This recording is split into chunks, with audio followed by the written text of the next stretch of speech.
अस्सलामुअलैकुम प्यारे दोस्तों, आज हम आपको ऐसा वाक़या सुनाने वाले हैं जिसे सुनकर आप बहुत ज़्यादा हैरान और परेशान होंगे। आज हम आपको बताएंगे कि एक बहुत बड़े मौलाना साहब की कब्र से एक लड़की बाहर निकली। दोस्तों, ये भला कैसे मुमकिन है और ऐसे में कैसे हो सकता है, और मौलाना की कब्र से लड़की क्यों निकली, इसके बारे में बात करेंगे। आप तमाम लोगों से गुजारिश है, आप इस वीडियो को आखिर तक ज़रूर देखें और लाइक भी करें और अपने दोस्त अहबाब के साथ शेयर करना ना भूलें, और हमारे चैनल को सब्सक्राइब करके साइड में लगे घंटी के निशान पर क्लिक कर दें। प्यारे दोस्तों, वाक़या कुछ इस तरह से है। मक्का मुकर्रमा में एक मरतबा आलिम दीन का इंतकाल हो गया था। उन्हें मुसलमानों के एक कब्रिस्तान में दफन कर दिया गया था।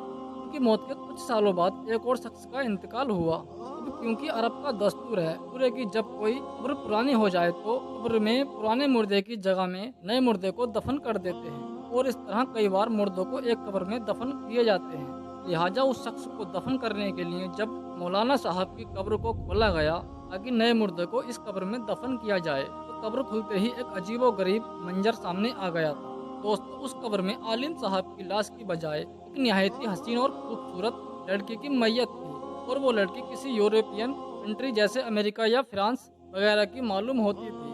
सब लोग बहुत ज़्यादा हैरान हुए और थोड़ी ही देर में यह खबर पूरे इलाके में फैल गई।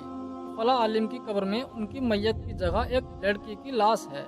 लोग दूर दूर से ये मंजर देखने के लिए वहां पहुंच गए थे। दोस्तों, जब ये खबर फैलने लगी कि आलिम साहब की कब्र से लड़की निकली है, तो आसपास के लोग वहां जमा होने लगे। इत्तेफाक से वहां फ्रांस का एक मुसलमान भी मौजूद था जो हज के इरादे से मक्का मुकर्रमा में आया हुआ था। उसने जब उस लड़की की सूरत देखी तो कहा, मैं इस लड़की को जानता हूँ, ये फ्रांस की रहने वाली है, इसका पूरा घर ईसाई है, लेकिन ये खुफिया तौर पर चुपके से मुसलमान हो गई थी। इसने मुझसे ही इस्लाम की कुछ किताबें पढ़ी थी। फिर कुछ दिन के बाद ये बीमार होकर मर गई और इसके घर वालों ने इसे ईसाइयों के कब्रिस्तान में दफन कर दिया था। और अजीब बात यह है कि अब इस लड़की की लाश मक्के में पहुंच गई।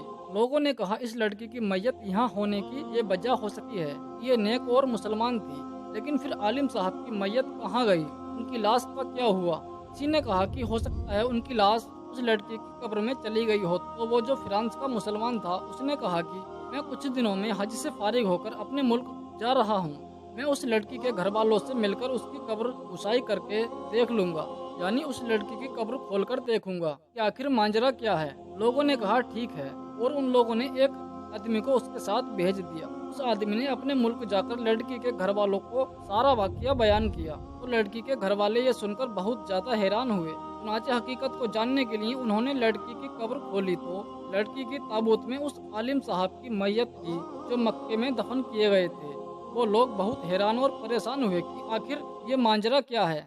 जब ये खबर मक्का मुकर्रमा में पहुंची कि उन आलिम साहब की लाश ईसाइयों के कब्रिस्तान में है, सबको बहुत हैरानी हुई कि लड़की का मक्के में होना तो उसके मुसलमान होने और नेक होने की वजह है, लेकिन आलिम साहब से ऐसा कौन सा गुनाह हुआ था जिसकी वजह से उन्हें ईसाइयों के कब्रिस्तान में पहुंचा दिया गया है। चुनाचे उनकी बीबी से जब पूछा गया कि तेरे शोहर में ऐसी कौन सी बात थी जो उनके साथ ये मामला पेश आया है, तो आलिम साहब की बीवी ने कहा, मेरा शोहर तो बड़ा नेक और नमाजी इंसान था और कुरान की तिलावत करने वाला था। लोगों ने कहा, जरा सोच कर बताओ, कोई तो ऐसी बात जरूर होगी जिसकी वजह से इतना सब कुछ हो गया है। बीबी ने बहुत गौर फिक्र करने के बाद कहा, उसकी एक बात मुझे हमेशा खटकती थी, जब भी उस पर गुस्ल जनाबत वाजिब होता था, वो नहाने से पहले कहता था, ईसाइयों के मजहब में ये बात बहुत अच्छी है कि उन पर गुस्ल वाजिब नहीं होता, हमें तो सर्दी में भी नहाना पड़ता है। हो सकता है कि अल्लाह ने उसे इन्हीं के दरमियान पहुंचा दिया हो, जिसके तरीके को पसंद करता था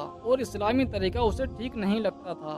दोस्तों, हो सकता है कि लोग इस वाक़ये से इत्तेफाक ना करें, लेकिन हमारे प्यारे आका हजरत मोहम्मद मुस्तफ़ा सल्लल्लाहु ताला अलैहि वसल्लम की इस हदीस मुबारक से कौन इनकार करेगा। आप सल्लल्लाहु ताला अलैहि वसल्लम फरमाते हैं, वो शख्स जिस कौम की मुसावियत करेगा, जिससे मोहब्बत करेगा, वो उन्हीं में से होगा। लिहाजा मेरे अजीज दोस्तों, हमें चाहिए कुछ भी बोलने से पहले अपने अल्फाज पर मुकम्मल कंट्रोल करें। मौलाए कायनात करीमुल्लाह फरमाते हैं, बोलने से पहले अल्फाज इंसान के गुलाम होते हैं, लेकिन बोलने के बाद इंसान अपने अल्फाज का गुलाम बन जाता है। एक और मकाम हजरत अली करीमुल्लाह अलैहि फरमाते हैं, मुंह एक दुकान है और जबान उसका ताला। जब जबान खुलती है तो मालूम होता है कि दुकान लोहे की है या सोने की है। दोस्तों, हो सकता है हमारा गैर जिम्मेदाराना तरीके से बोला हुआ एक लफ्ज हमें कहां से कहां पहुंचा दे। लिहाजा हमें अपनी जुबान खोलने से पहले ये सोच लेना चाहिए कि मेरे जुमले कहीं कयामत में मेरी पकड़ का सबब नहीं बन जाएं।